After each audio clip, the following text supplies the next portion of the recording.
అరే స్కూల్కి టైం అయింది, ఇప్పటికే 7 అయిపోతుంది, లెగరా. 7 కదమ్మా అయ్యింది, ఏడిపించవద్దు. పదే పాట పాడొద్దు, 10 నిమిషాలు లేస్తాను. 10 నిమిషాల్లో లెగకపో, అప్పుడు నీ పని చెప్తాను.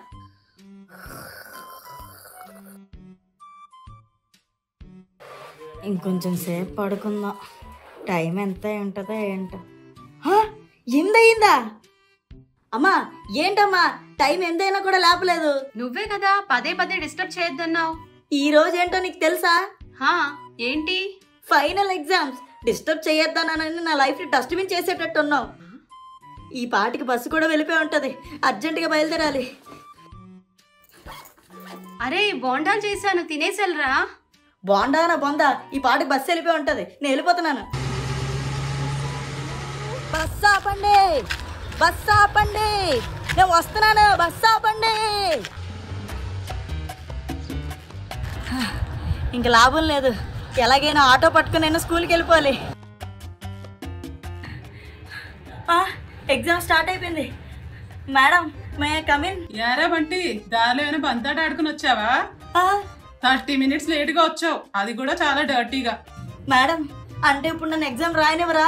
డౌటా? First get out. Madam madam madam please madam, అలా అనవద్దు మేడం, ప్లీజ్ మేడం. సాయంత్రం మీ పేరెంట్స్ వచ్చి నన్ను కలవమను, అప్పుడు దాకా గెట్ అవుట్. మనం ఎర్లీగా సమయాన్ని వాడుకోవాలి.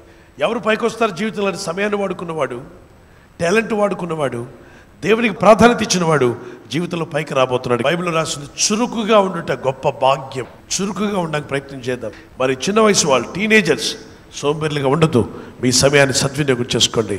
చురుకుగా ఉందాం, దేవుని సమయాన్ని వాడుకుందాం. దేవుడిచ్చిన ప్రతి గంట ప్రతి నిమిషం విలువైనది. వీడియో అందరికీ నచ్చింది కదూ? మరింకెందుకు ఆలస్యం, వెంటనే ఈ ఛానల్ని సబ్స్క్రైబ్ చేసుకోండి. ప్రక్కనే ఉన్న బెల్ ఐకాన్ని క్లిక్ చేయడం మర్చిపోవద్దు.